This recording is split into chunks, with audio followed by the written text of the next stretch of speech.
আসসালামু আলাইকুম, কেমন আছেন সবাই? তো আজকে দুপুরে কি রান্না বান্না করলাম সেটাই নিয়ে চলে এসেছি। তো দুপুরে আজকে গরুর মাংস রান্না করেছি, আর সাথে হচ্ছে গরুর মাংসের একটু তেল চর্বি দিয়ে পটল আর আলু একটু রান্না করেছি। তো আজকে বাটা মশলায় রান্না করব। প্রতিদিন অবশ্য বাটা মশলায় রান্না করি, আর গরুর মাংস বাটা মশলা দিয়ে রান্না করলে খেতে বেশি মজা লাগে। সেজন্য আমি আদা, রসুন, জিরা, গরম মশলা সব কিছু বেটে নিয়েছি। এই মশলাগুলো না বাটতে অনেক সময় লাগে, আর হচ্ছে ছিলতেও তো সময় লাগে। আদা ছিলতে, তারপর রসুন ছিলতে তো আরও বেশি সময় লাগে। এগুলো সকালে আমি ছিলে রেখেছি। সকালে উঠে সকালের খাওয়া দাওয়া করার পর তারপর এগুলো আমি কেটে ধুয়ে ছিলে রেখেছি। তারপর তো বেটে নিলাম। অনেক সময় লাগে কিন্তু রান্না করতে, অথচ শুনতে হয় যে আমরা কি করি, সারাদিন বসেই থাকি, আমাদের কোনো কাজকর্ম নাই, শুধু ওই রান্নাটুকুই। কিন্তু এই রান্নাটুকু করতে যে কত কি করতে হয় সেটা তো আর কেউ জানে না। যাই হোক, যে যেটাই বলুক না কেন, আমাদের কাজ তো আমাদেরকেই করতে হবে। এদিকে আমি মশলাপাতি সব বেটে নিয়েছি। আজকে আমি পাতিলের মধ্যে গরুর মাংসটা রান্না করব, সেজন্য পাতিলের মধ্যে দিয়ে দিয়েছি। তো অনেকক্ষণ জাল করার পর দেখি যে না, সিদ্ধ হয়নি। তো হচ্ছে সেজন্য, আর গরুর মাংস ভালো সিদ্ধ যদি না হয় তাহলে খেতে ভালো লাগে না, আর ভিতরেও কিছু ঢোকে না।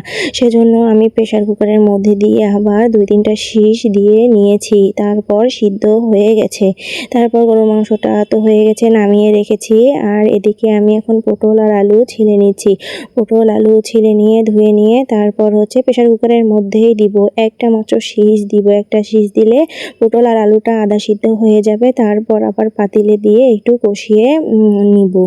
তো এভাবে রান্না করলে দ্রুত হয়, খেতেও ভালো লাগে। আর যেহেতু কারেন্টের খুব সমস্যা, এত ঝড় বৃষ্টি হচ্ছে কয়েকদিন ধরে, এখানে তো কারেন্ট খুব ডিস্টার্ব দিচ্ছে। কারেন্টের পোল পড়ে গেছে, বড় বড় গাছ পড়ে গেছে, সেজন্য কারেন্টের খুবই সমস্যা। আর কারেন্ট যাচ্ছে আসতেছে, প্রায় জায়গাতেই এই সমস্যা। শুধু যে আমাদের এখানে সেটা না, অনেক জায়গাতেই এই সমস্যা হচ্ছে। পটলটা অবশ্য শীষ দিয়ে নিয়েছি। এখন আমি এই যে মাংস যে রান্না করেছিলাম পাতিলের মধ্যে, ওই পাতিলের মধ্যে পটল আর আলুটা দিয়ে দিয়েছি। মাংস রান্না করার পর ওই পাতিলের মধ্যে অন্য সবজিগুলো রান্না করলে খেতে কিন্তু ভালো লাগে। তো আমরা আগে থেকেই এরকম যে পাতিলে মাংস রান্না করব ওই পাতিলে অন্য সবজি রান্না করব।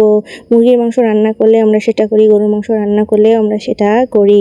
তো আজকেও আমি সেটা করলাম, ওই পাতিলের মধ্যেই পটল আলুটা রান্না করেছি।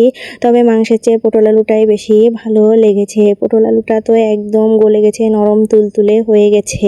প্রথমে আমি মাংস তরকারি দিয়ে খেয়ে নিলাম, এখন পটল আলু দিয়ে খেয়ে নেব। আমি একেবারে ভাত নিয়েছি, আর ভাত নিব না।